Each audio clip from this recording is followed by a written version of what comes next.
show about Jewish books, music, film, and web. I'm Heidi Estrin. The Book of Life is a podcast service of the Feldman Library at Congregation B'nai Israel in Boca Raton, Florida. Additional support comes from the Association of Jewish Libraries. The Book of Life's Canadian correspondent, Anne Dublin, sent in this interview with Canadian author Kathy Kacer, whose newest book is called We Are Their Voice, a collection of children's responses to the Holocaust. Thanks, Anne, and thanks, Kathy.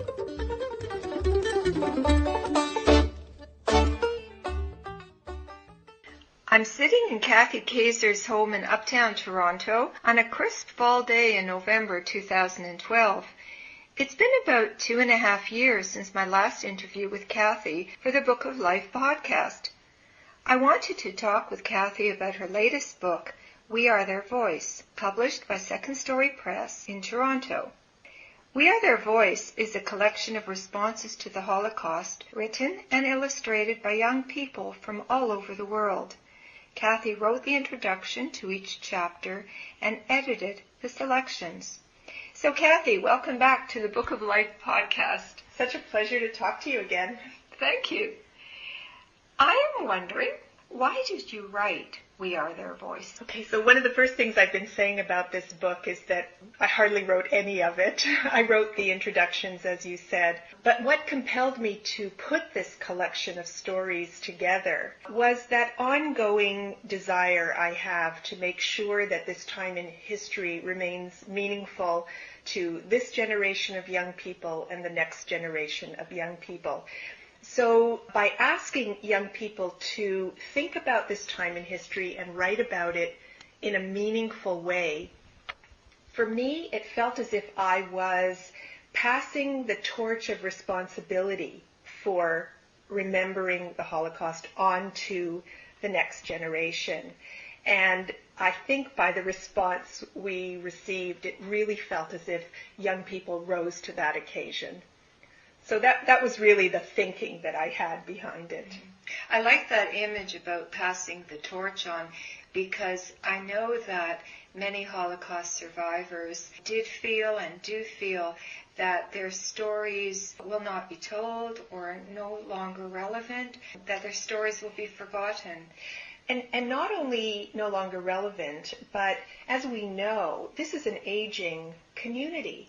So it's about hearing their voices continue on for future generations.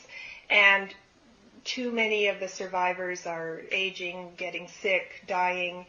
And so that tangible connection through the actual voice of a survivor is quickly disappearing.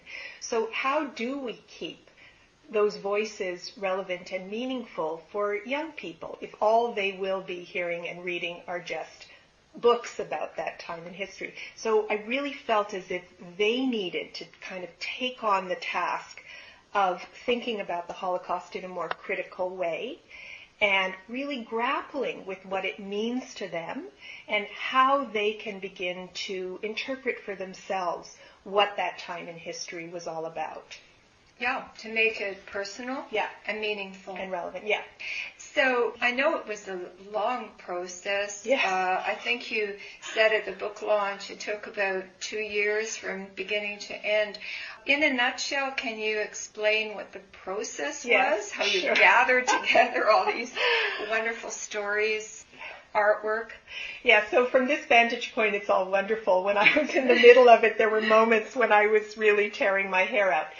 So yes, it began over 2 years ago when I sent out a proposal about a writing project. And I sent this proposal out to hundreds of schools around the world. Some of them were schools where I had a personal connection. I had spoken there. I knew the teachers were working with my books in their classroom. Some of them were simply lists of schools that I had, and I thought that they might be interested in this kind of project.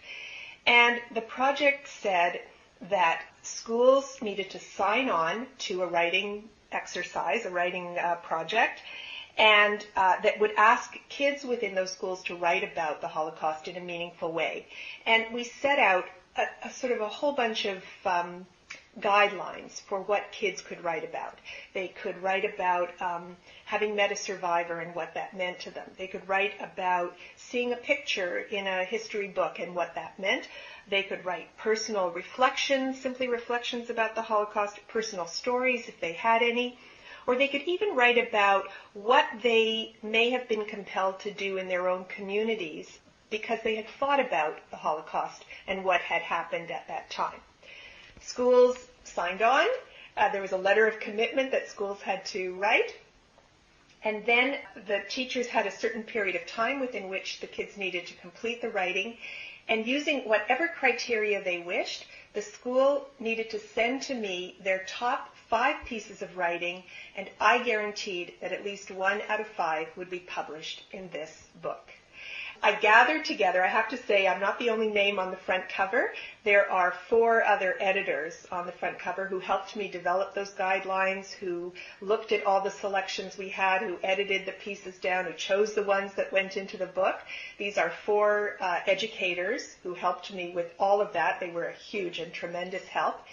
And of the 250 submissions that we received from more than 45 schools, we chose 85 pieces of writing and a dozen drawings that went into this book.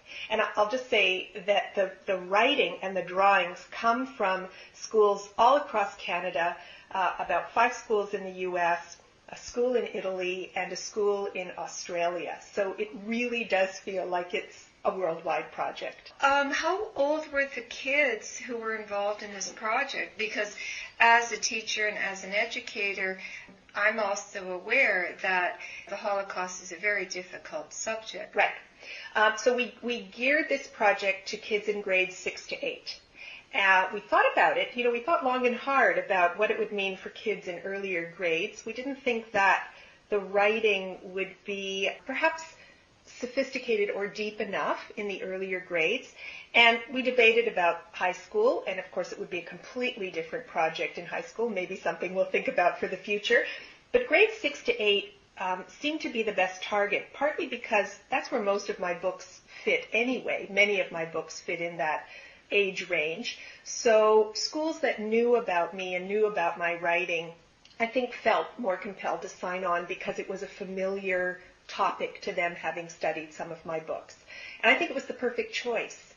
Kids in grades 6 to 8 can think critically, can write with a depth of understanding or beginning depth of understanding, and can make, I think, a personal connection to history that goes beyond the mere facts of history into something that's more personal. So it really, in the end, worked beautifully. I agree. And of course, that's an age, too, when they're starting to open to the world and being aware of issues beyond their family, beyond their community. Absolutely. So it is about, what does it mean to me? What does it mean to my community? What does it mean to the world at large? And those were lots of things that kids actually thought about and talked about. Right. Well, Kathy, maybe you've answered this question already, but something struck me in your introduction. You wrote, "This book is unlike any other book you will ever read." Can you explain what you meant by this? Well, it's so interesting because how do you begin to talk to kids about reading a book of writing that's done by other kids? Where do kids actually have the chance to do that? Kids read novels, they read sometimes nonfiction, they read graphic novels, they read all kinds of things that are written by other people, but how often do they actually get a chance to read stories written by their peers? And so that's why we said this is unlike anything you'll ever read. These are your friends. These are your neighbors. These are your schoolmates. They're your age. They think like you. Listen to what they have to say. And I loved being able to say that to kids. And I think the response we've been getting has really been pretty overwhelming to that. Well, I agree. When I attended your book launch, and we were in this packed room at the Toronto Public Library, and it was filled with kids and parents and teachers and well-wishers. It was phenomenal. And the buzz in that room and people holding the book up and people talking about their writing and the effect that it had on them and on their families, it was truly beyond amazing. I mean, it was inspiring to see that kind of excitement. Yeah, I was pretty overwhelmed. We didn't anticipate the turnout. We didn't anticipate the numbers of kids who had written stories for the book who would be there. I found it so personally emotional as I stood at the front with, I don't know how many, 20, 30, 40 kids who had written stories for the book and got to introduce them as the co-authors of We Are Their Voice. It was really quite a remarkable moment, I think, for all of us. Mm-hmm. And at the launch, you said that of the 16 books that you've written, you're most proud of this one. Yeah. And it was so obvious about why you should be and could be proud of it. Okay, let's talk a little bit more about the book. Okay. To me, one of the fascinating aspects of your book was the imagination that these writers and artists showed. They told stories from different points of view, male and female, children and adults, Jewish and non-Jewish, victims and perpetrators. Yes. So one question that intrigued me was how you and your committee members could make the final selection from this vast number of submissions. So the teachers made the initial selections, luckily. Yes. Right? Well, and thank goodness we thought of that just before the terms of reference went out, because I thought, and this is the beauty of the project, the kind of trickle-down effect of this project. So we have 85 pieces of writing in the book that came from 250 submissions that they sent us, that came from hundreds and hundreds of pieces of writing and drawing that kids actually did around the world. So, yes, the end product is this book, which is wonderful for the 85 plus that are in it. But perhaps what's even more relevant is that hundreds and hundreds of kids actually thought about the history and wrote about the history. So that gives it an even bigger perspective. And so I'm really glad that the schools had to make the first level of selection. I don't think we could have dealt with the numbers of pieces of writing we would have received. It was tough to choose these 85 out of 250. I mean, we had to draw the line somewhere. And we kept kind of adding one more and one more and one more. And I think we tried as much as possible to kind of cover the spectrum of events of the Holocaust. That was also one of the things that we wanted. So everything you just mentioned, personal stories, male, female, child, adult, different perspectives, perpetrator, victim, we wanted all of those perspectives to be covered in the story. So that's one thing that we certainly looked for as we were dealing with the many stories we had. And even as we were talking about how to divide these stories into the chapters, we wanted there to be this kind of reflection or overview of the events of the Holocaust. And then within each one of those target points in the story of the Holocaust, we wanted the stories that followed to reflect that moment in time. So there are stories about what it felt like for restrictive laws to be introduced, what it felt like for families to go into hiding, what it felt like to be on the trains heading for the camps, what it felt like to be in the ghettos, and so on and so on. So the stories that we picked reflected those moments in time as well. But it was hard. I'm not going to lie to you. It was a hard chore. I can understand that. One of the things that really worked for me in this book was that order of the chapters. It was very logical, chronological, and it helped me make sense of these selections. Yeah. So, Kathy, for you personally, was there a chapter that was hardest to read about or evaluate? I don't think that there was a chapter that was hard for me to evaluate. After all these years of writing stories about the Holocaust, I feel as if I've read about most events or thought about most of the events. I loved, in particular, the chapter that honored the survivors. So, and a lot of kids chose to write about just thinking about survivors and what they must have endured and how heroic their lives were. And I really felt moved by that in particular. So not difficult, but really gratified, I think, to read so many selections that kids had written. And again, Jewish kids, not Jewish kids, who are thinking about survivors and trying to understand what their experience must have been like. So I love that. I love that. Would you like to read a selection from the book? I would love to.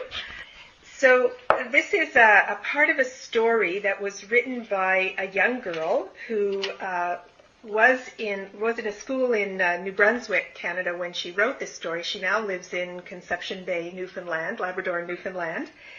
And she wrote this beautiful, her name is Rebecca Howie. She wrote this beautiful piece called Learning from the Holocaust.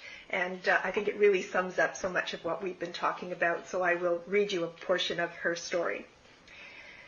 About a year and a half ago, if you had asked me what the Holocaust was, I would have likely said some kind of war where bad things happened. That would have been the only answer I could have given, simply because I really did not know much about it. Today, though, I realize the Holocaust was an event so horrendous and indescribable, it is nearly impossible to put into words.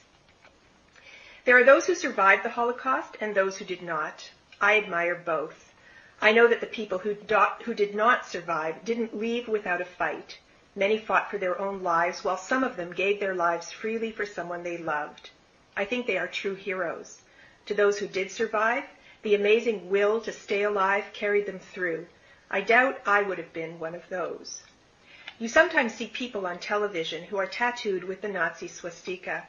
It scares me that there are still people who agree with what Hitler said, did, and stood for. There are even some kids my age who think this is funny. They make jokes which are hard to listen to. I find it very disrespectful to those who have lived through this nightmare. Hitler began his whole campaign based on his hatred of a religion and people who were not like him, namely the Jews. The Holocaust was a very dark period of history which should not and cannot be forgotten. If it is, then something like bullying, which can be seen by some as harmless if left unchecked, could lead to similar disasters. Come to think of it, I'm glad I learned about the Holocaust. Now, as young as I am, I can help it from happening again. I think we can all do this if we just stop for a moment, think about the Holocaust, and take it as a lesson as to how far hatred can actually go. Thank you, Kathy. That was so moving. I'm getting all verklempt. I know, me too. And that's just one out of 85. So, thank you for creating this book, for editing it, for selecting the stories, the poems, the artwork. This was a massive task. You accomplished it beautifully. And thank you for keeping those voices alive. Yeah. Thank you. When I say it's my pleasure, you know that comes absolutely from my heart. This was my pleasure.